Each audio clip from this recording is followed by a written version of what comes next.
Commander Vraxen aboard the Imperial vessel Dominion, slouched in his command chair, lazily flicking through holographic reports with one of his 6 appendages. The monitors displayed the same boring data they always did. Star charts, fleet movements, resource inventories, just another mind-numbing day in the glorious Zuvion Empire. "Sir," Lieutenant Corrin interrupted, his voice wavering with what humans would call excitement, a concept Vraxen found utterly exhausting.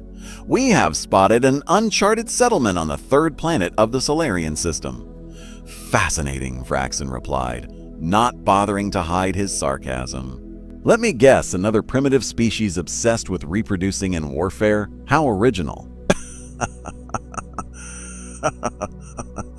Sir Corrin continued, ignoring his commander's tone. "Preliminary scans show a technologically developing civilization. They call themselves human. They have already achieved basic spaceflight, but haven't expanded beyond their satellite yet." Vraxen perked up slightly. New species were rare these days, especially ones on the cusp of becoming spacefaring. The Emperor had been clear.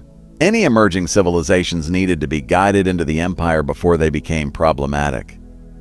"Fine display visual," he ordered, straightening his posture as the main view screen flickered to life. The screen showed a blue-green planet with swirling white clouds. Zooming in, they could see sprawling cities, oceans, and landmasses covered with primitive but impressive infrastructure. Well, what do we have here?" Vraxen muttered, his 4 eyes blinking in sequence. "Perhaps this assignment won't be completely pointless after all."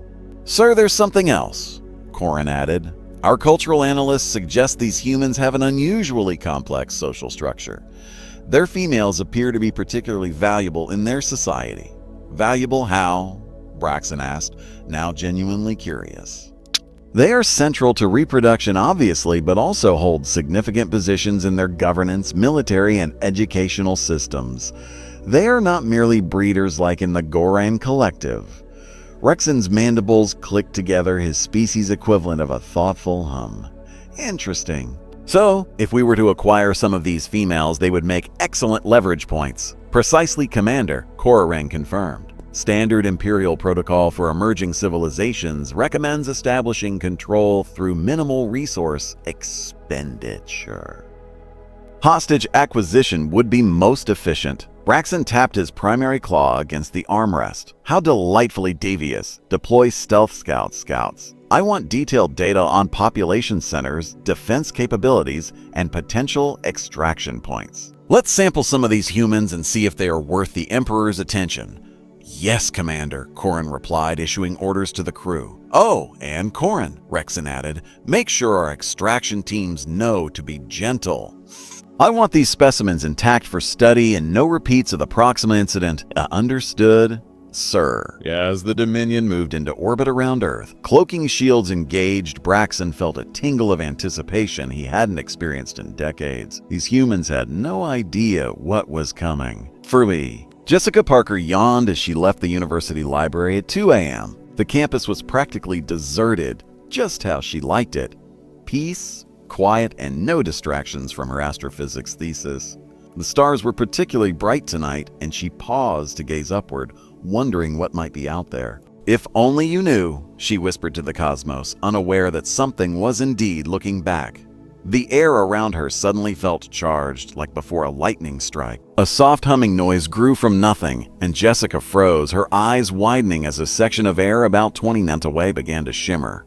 "What the?" she managed before a blinding flash cut her off. When her vision cleared, she found herself staring at 3 tall, insectoid creatures, their chitinous exoskeletons gleaming under the streetlights. 4 glowing eyes studied her with clinical detachment. Subject located. One of them chittered in surprisingly understandable English. Female, young adult, physically optimal. Jessica dropped her books and turned to run, but her legs wouldn't respond. A paralyzing beam of amber light had enveloped her from neck to ankles.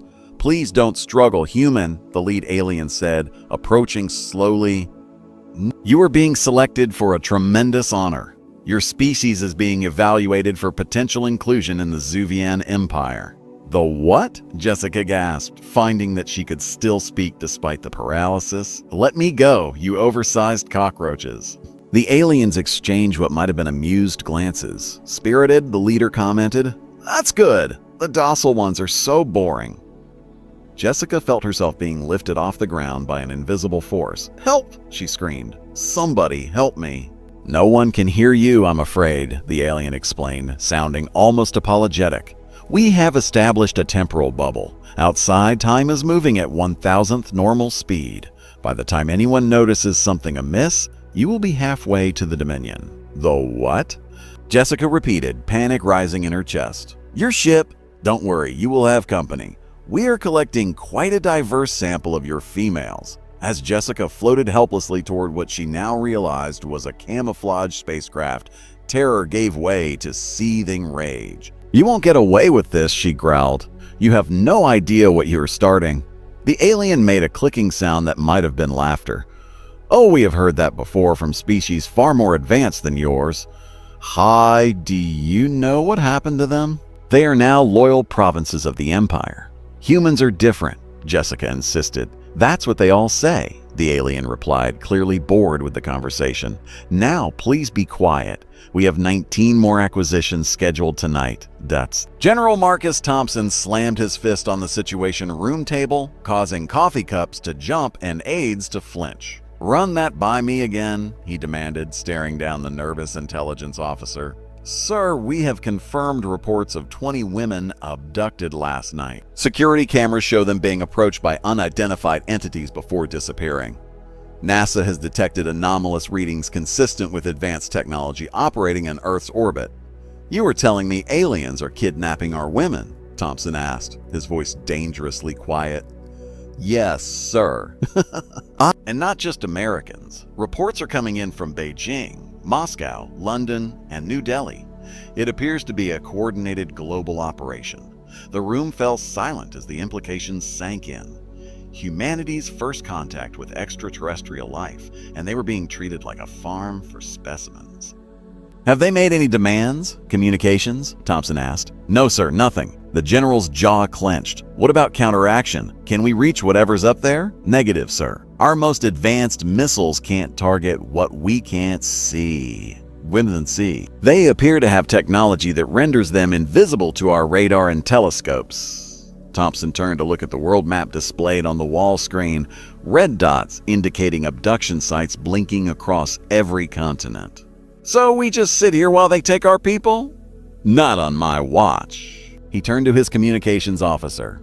Get me the president, then connect me with my counterparts in Russia, China, the European Union, and India. It's time to put aside our differences. What are you proposing, sir? His aide asked.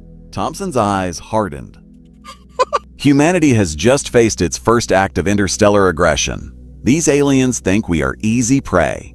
They have made a catastrophic error. We are declaring war. Aboard the Dominion, Vraxen reviewed the data from the collection operation with growing satisfaction. 20 human females, diverse in age and appearance, now occupied the ship's holding cells. Specimens secured, Commander, Oberyn reported. The acquisition teams encountered no significant resistance. Human security technology is primitive at best. Excellent, Vraxen replied. Have the research team begin processing. I want full biological workups, psychological profiles, and stress response patterns. The Emperor will expect a comprehensive evaluation. Sir, another officer interrupted. We are detecting unusual activity on the planet's surface. Their communication networks are buzzing with information about the extractions already. Vraxen raised an eyebrow ridge. That's faster than anticipated. No matter what can they possibly do. Their weapons can't even detect us, let alone reach us. There's more, sir. Their military forces are mobilizing worldwide, and they are coordinating.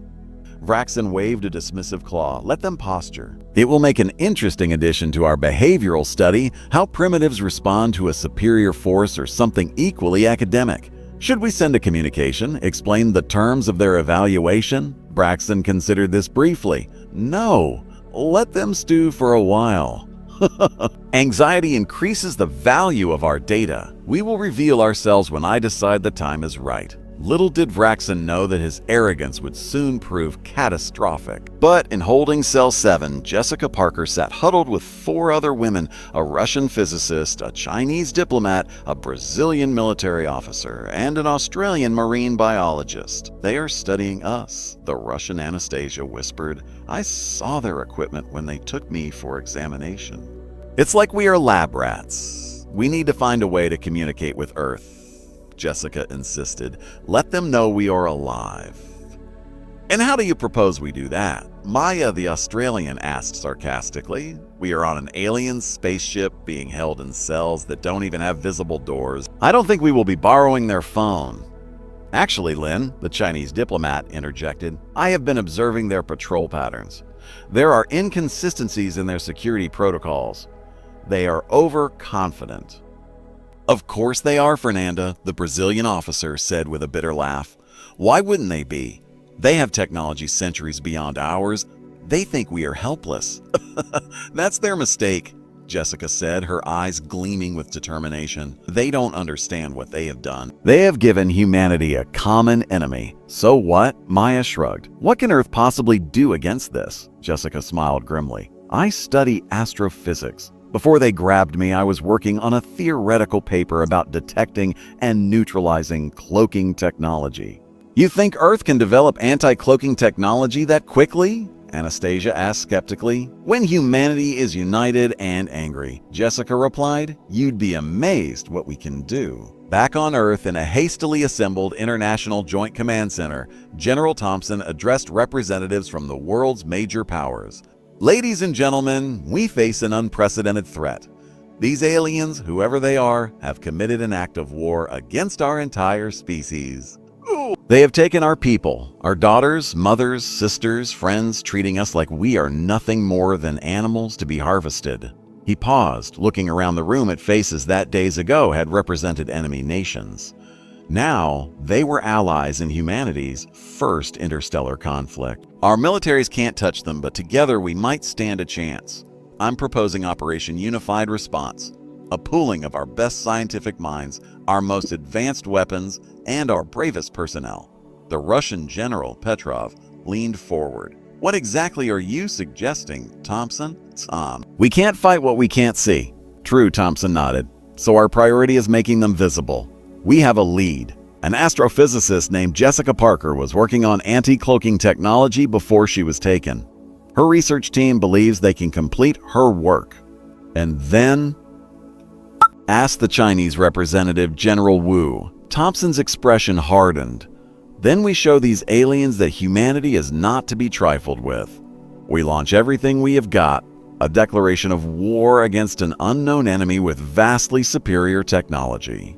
The European Union representative looked skeptical. "This could end very badly for us." "It already has ended badly for 20 of our women," Thompson countered. "And that's just the beginning. If we do nothing, what's next? Mass abductions? Full invasion?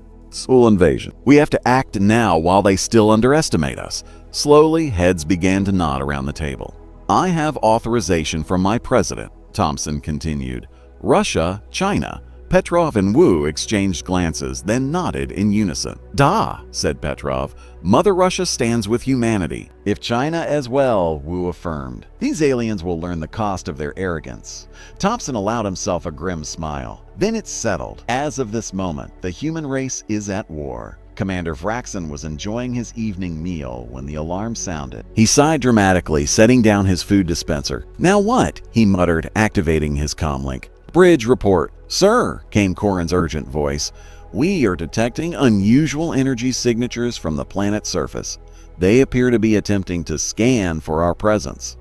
"Attempting being the operative word," Vraxen snorted. "Our cloaking technology is millennia beyond their comprehension." "Yes, sir. But the patterns are concerning. They are using a modulation sequence that's surprisingly sophisticated. It's almost as if what, Lieutenant?" Vraxen snapped, irritated at having his meal interrupted. "As if they know what they are looking for, sir." That gave Vraxen pause. He set down his food entirely and stood. "Impossible. Pull up the data." Minutes later, on the bridge, Rexon studied the energy patterns with growing unease. The humans were indeed using a scanning technique that showed a basic understanding of how Zoluvian cloaking worked. "This makes no sense," he muttered. "How could they possibly?" "Sir," another officer called out, "we are detecting launches from multiple surface locations." Primitive missiles, but the new scanning technology is guiding them. "Shields up," Vraxen ordered, suddenly alert. "Evasive maneuvers." "Too late, sir." Impact in 3, 2, 1. The Dominion shuddered as the first missile struck. The shields held, but alarm panels lit up across the bridge. "The damage report," Braxton demanded. "Minimal damage to outer hull plating, sir, but our cloaking field is destabilizing. They can see us now." Braxton stared at the tactical display in disbelief as dozens more missiles streaked toward the Dominion, launched from sites across the planet's surface. "How is this possible?" he hissed. "They're primitives." "Sir," Corin ventured, "one of our specimens, the one called Parker. Her data file indicates she was researching detection technology specifically designed to counter stealth systems." Rexon's mandibles clicked in a fury. "You are telling me we accidentally abducted the one human who could expose us?" "It appears so, sir." The ship rocked again as more missiles found their mark. The shields were holding, but the barrage was constant now. "Return fire," Vraxen ordered. "Show these insects what real power looks like." Boom. "Sir," his weapons officer objected, "Imperial protocol strictly forbids attacking potential vassal worlds without authorization. We are here to evaluate, not engage." "The hell with protocol," Braxton snarled. They fired first as the Dominion powered up its weapons array, preparing to deliver a devastating response. Braxton failed to notice the small craft launching from Earth's surface. Not missiles this time, but a hastily assembled space vehicle carrying a joint task force of Earth's elite special forces. Humanity's counterattack had begun. The Dominion's weapons powered up with an ominous hum, plasma cannons glowing with deadly potential. Vraxen bared his mandibles in what passed for a smile among his kind. "Target their major military installations," he ordered. "Let's show these primates the consequence of defiance." "Sir," Corin interjected, "our long-range sensors are picking up something unusual." A small craft approaching rapidly from the planet's surface. Vraxen laughed, a harsh clicking sound that echoed across the bridge. "One ship, that's their response. Pathetic." "It's moving unusually fast for their technology level," Corin noted, his voice tinged with confusion. "And it's emitting an energy signature we can't identify." "Shoot it down," Braxton said dismissively. "Then continue with the primary targets." The weapons officer nodded, redirecting a minor plasma cannon toward the approaching human vessel. The beam lanced out, a brilliant streak of energy that should have vaporized the primitive craft instantly. It didn't. Instead, the beam seemed to bend around the human ship, dispersing harmlessly into space. "What?" Braxton leapt from his command chair, all four eyes widening in disbelief. "Impossible!" "Fire again." Multiple cannons fired this time, a barrage that would have destroyed a small moon. Again, the energy simply flowed around the human vessel like water around a stone. "They have deployed some kind of deflection field," the science officer reported, her voice shaking. It's using our weapon energy against us, creating a protective bubble." "That's absurd," Rexon sputtered. "Their technology is centuries behind ours. They don't even have interstellar travel." "Sir," Corin said quietly, "perhaps we should consider the possibility that we have underestimated them." Before Vraxen could respond, the ship rocked violently as something latched onto the hull. With a resonating clang, "We are being boarded," the security chief announced, checking his console. "Hull breach in Section 5, Deck 3, security teams responding." Braxton's mandibles clicked rapidly in agitation. "How many hostiles?" "Sensors show 12 life forms.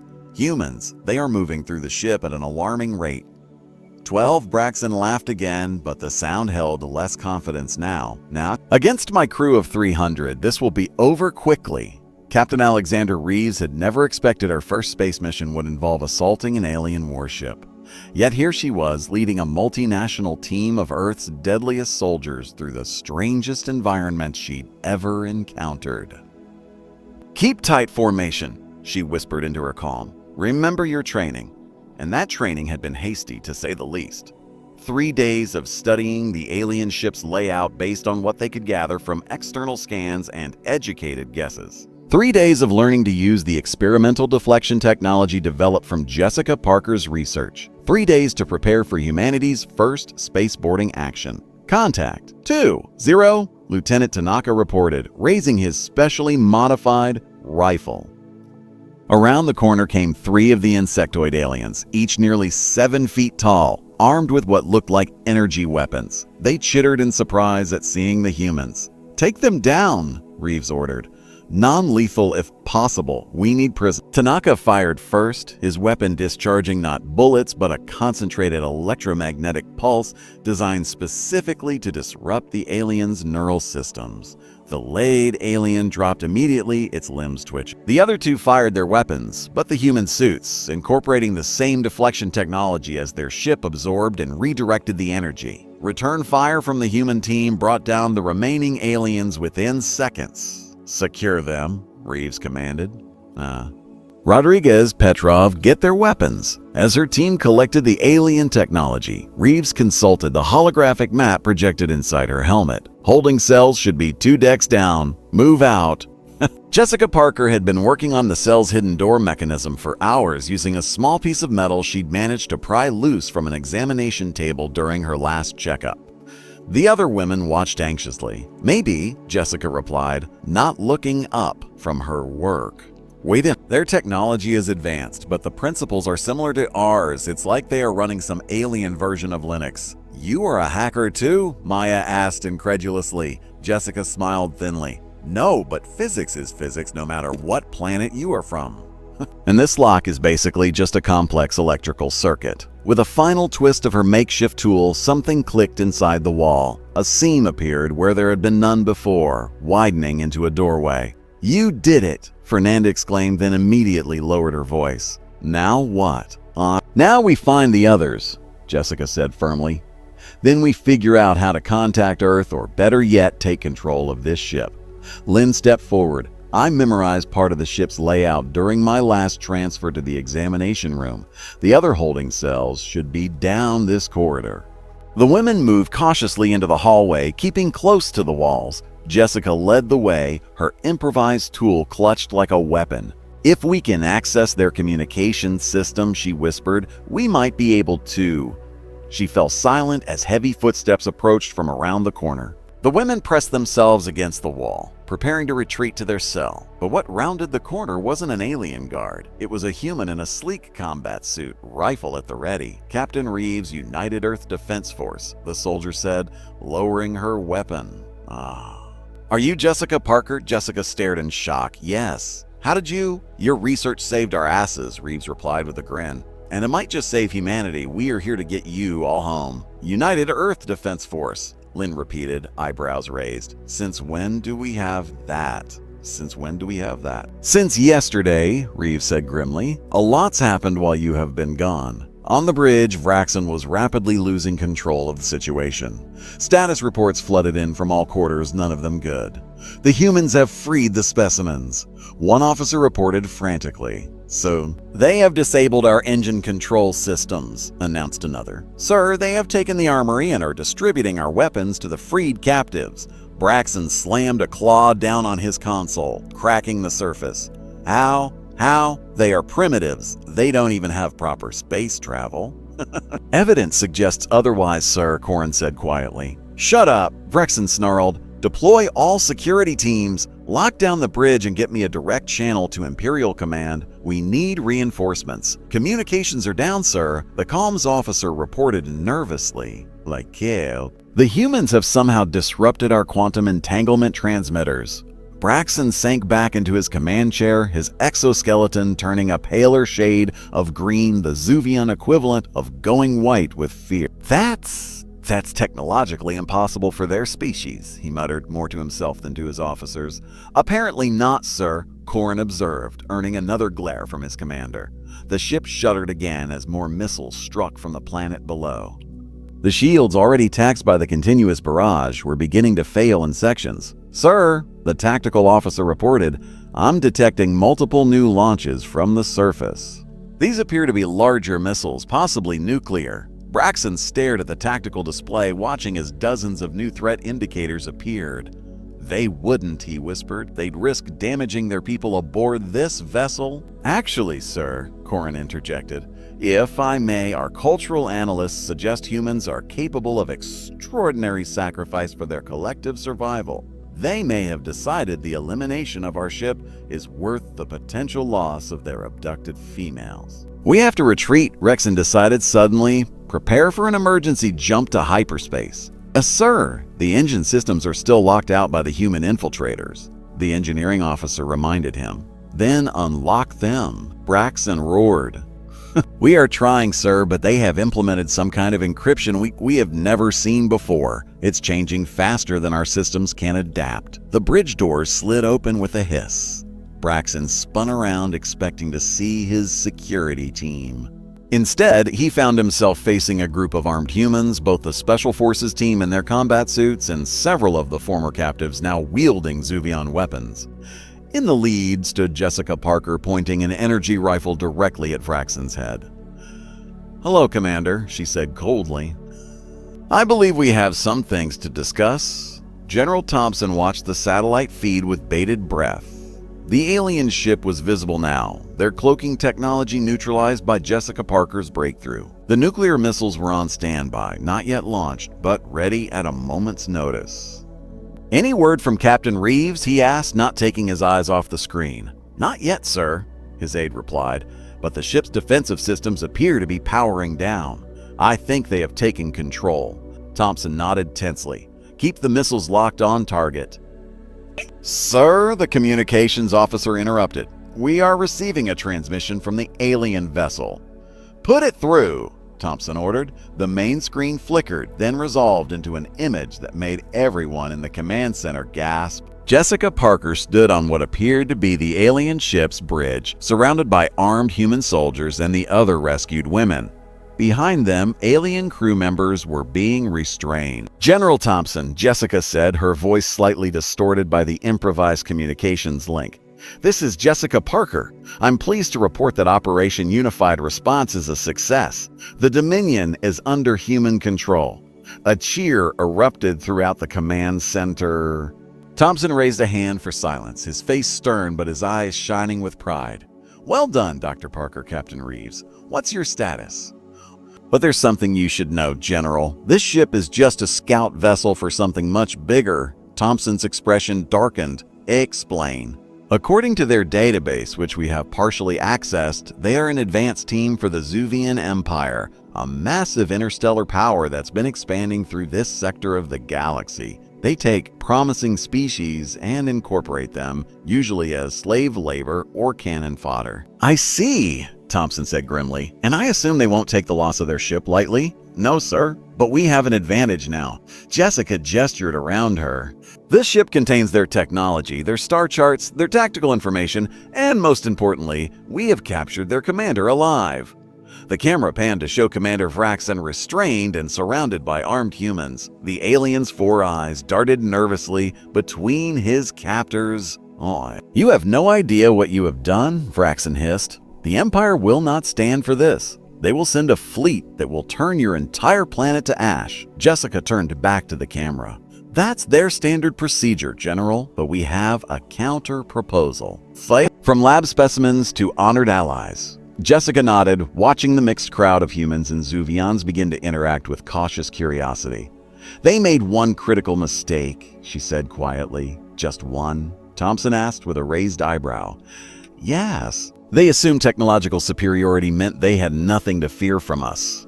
Jessica's expression grew serious. "They didn't understand that humans don't just fight harder when we are threatened. We innovate faster, a lesson the galaxy would do well to remember."